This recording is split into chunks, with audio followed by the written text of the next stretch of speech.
just said we'll be back next year. Do you think this is something that you just have to go through experience to kind of build on?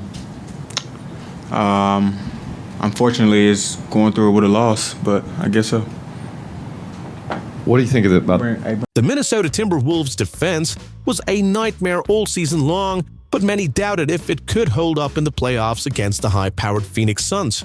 As Devin Booker attacked the paint, Jaden McDaniels' outstretched arm swatted the shot away, a sign that this defensive juggernaut was just getting started. Everyone expected the Suns to steamroll the Timberwolves in the first round. After all, Phoenix was one of the favorites to win it all this year, but Minnesota had other plans. Their lockdown defense, led by studs like Anthony Edwards, Jaden McDaniels, and the big man Rudy Gobert, completely shut down the high-powered Suns offense. The question on everyone's mind was, how in the world did the Timberwolves manage to sweep the mighty Suns? The Timberwolves' game plan was simple yet effective, force the Suns to become a driving team instead of letting them rain threes. With their length and physicality, Minnesota made life hell for guys like Devin Booker and Bradley Beal, who usually feast on jumpers. One of the standout defenders was Jaden McDaniels. This dude is a menace on both ends of the floor. He used his 7-foot wingspan to smother Booker, limiting him to just 18 points in over 20 minutes of matchup time. But it wasn't just McDaniels. The entire team bought into the defensive scheme, rotating and helping each other out like a well-oiled machine. Even Rudy Gobert, often criticized for his perimeter defense, held his own against Kevin Durant and Booker. While the defense was locked down, the Timberwolves' offense was firing on all cylinders too. Anthony Edwards averaged a ridiculous 31 points, 8 rebounds, 6 assists, and 2 steals per game while shooting lights out from everywhere on the floor. But Ant-Man wasn't alone. Karl Anthony Towns finally showed up and played like the superstar he is. After a slow start to the series, Cat went nuclear in games 3 and 4, scoring 20 of his 25 points in the second half of the decisive Game 4. And let's not forget about Jaden McDaniels' offensive contributions. This guy was cutting, slashing, and knocking down mid-range jumpers like a seasoned vet. He took full advantage of the Suns' lazy defense, punishing them for ball watching and falling asleep on the court. One of the biggest adjustments the Timberwolves made was putting McDaniels on Kyrie Irving. With his length and lateral quickness, McDaniels was able to disrupt Kyrie's rhythm and force him into tough shots. As for the Suns, well, this sweep was a gut punch. They were supposed to be a finals contender, but instead they got outworked and outplayed by a hungry young team. It's a tough pill to swallow, and it'll be interesting to see how they bounce back next season. After that epic series win over the Suns, the Timberwolves had to quickly turn their attention to the next challenge: the Denver Nuggets in the conference semifinals. There was no time to revel in their historic upset, as an even tougher test awaited. The Nuggets were no walk in the park. With the back-to-back MVP Nikola Jokic leading the charge, they possessed one of the most skilled and versatile offensive attacks in the league. Jokic's combination of scoring, playmaking, and basketball IQ made him a nightmare to game plan against. And he wasn't alone. Jamal Murray and Michael Porter Jr. were both elite shot makers capable of taking over a game. Despite the daunting task ahead, Minnesota wasn't fazed one bit. They had just dethroned one of the championship favorites in dominant fashion. Their confidence was through the roof after dismantling the Suns with their swarming defense and balanced offensive attack. If they could take down that juggernaut, why couldn't they do the same to the Nuggets? The young Timberwolves carried a swagger about them, a belief that they were capable of anything. Anthony Edwards and Karl Anthony Towns were playing the best basketball of their careers, while Jaden McDaniels had emerged as a two-way force. With Rudy Gobert anchoring the defense, they knew they had the personnel to make life difficult for even the great Nikola Jokic. There was no fear, no self-doubt. The Timberwolves had proven themselves as legitimate contenders with their masterclass against Phoenix. Now, they were ready to run it back and show that performance was no fluke. The Timberwolves made a few key adjustments against the Nuggets, which completely changed the dynamic of the series. First, they switched up their defensive coverages more frequently, mixing in zones and traps to keep the Nuggets off balance.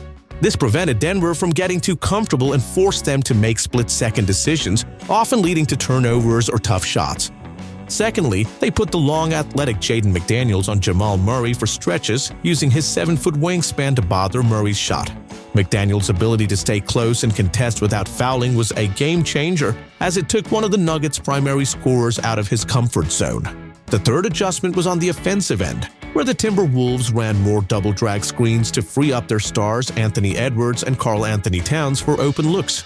These intricate sets forced the Nuggets' defense to constantly communicate and rotate, creating gaps that Minnesota could exploit. It was a true chess match, with each team making calculated moves to gain an edge. The Nuggets would counter by going small and spreading the floor, daring Gobert to guard on the perimeter. Minnesota would then adjust by switching everything or trapping the ball handler. Every possession was a battle of wits, adjustments, and execution. Despite the adjustments from both sides, the Timberwolves' stellar play continued in this series. Kayat was unstoppable, averaging 28 points and 12 rebounds while shooting better than 40% from three. Edwards kept pouring in buckets, using his athleticism to attack the paint and finish tough shots around the rim. But the real star might have been Rudy Gobert. The big man was an absolute force on the defensive end, controlling the paint and making life miserable for Jokic inside. This series was a back-and-forth battle, with each game being decided in the final minutes. The Timberwolves would jump out to a lead, but the Nuggets would claw their way back behind Jokic's brilliance. In Game 4, it came down to the final possession. With the score tied, Edwards had the ball in his hands with the chance to win it. What do you think happened next? Did Ant-Man sink the game winner, or did the Nuggets force overtime? You guessed it right. He calmly stepped to the line and knocked down both free throws, giving the Timberwolves a 2-point lead with just seconds remaining. The Nuggets had one last chance, but Murray's desperation three clanked off the rim and Minnesota escaped with a thrilling victory. That win gave them a 3-1 series lead, putting them on the brink of their first conference finals appearance in nearly 2 decades. With the series shifting back to Minnesota for Game 5, the pressure was on the Nuggets to extend the series. Jokic was simply unstoppable, dropping a 40-point triple-double and willing his team to victory. The Timberwolves had no answer for the Joker, who picked apart their defense with surgical precision. So just like that, the series was tied at 3-3, setting up an epic Game 7 showdown in Minneapolis. In the days leading up to Game 7, the hype and anticipation were through the roof. This was the biggest game for the Timberwolves franchise in ages, and the city was absolutely buzzing. From the opening tip, it was clear we were in for an absolute dogfight. Both teams came out firing, trading haymakers and refusing to give an inch. Edwards and Towns were spectacular, combining for 60 points and willing their team with big shot after big shot. But Jokic refused to back down, putting up a monstrous 35-point, 20-rebound performance. With the game tied and the clock winding down, McDaniels came up with a huge defensive stop, poking the ball away from Murray. The ball ended up in Ant-Man's hands, and with ice water in his veins, he pulled up for a step-back three in Jokic's eye. The Target Center absolutely erupted as Edwards' shot rattled home, giving the Timberwolves an improbable 3-point lead with just 5 seconds left. The Nuggets had one last gasp, but Porter Jr.'s triple at the buzzer was way off and Minnesota had done it. The impossible dream was complete. The Timberwolves had knocked off the mighty Suns and Nuggets, punching their ticket to the Western Conference Finals for the first time since 2004. What an absolutely legendary run by this young, hungry Timberwolves squad. They kicked down the door and announced themselves as a force to be reckoned with. That's it for this epic playoff recap. Don't forget to like this video, subscribe to our channel, and ring that notification bell so you don't miss any of my future NBA content. Until next time, thanks for watching.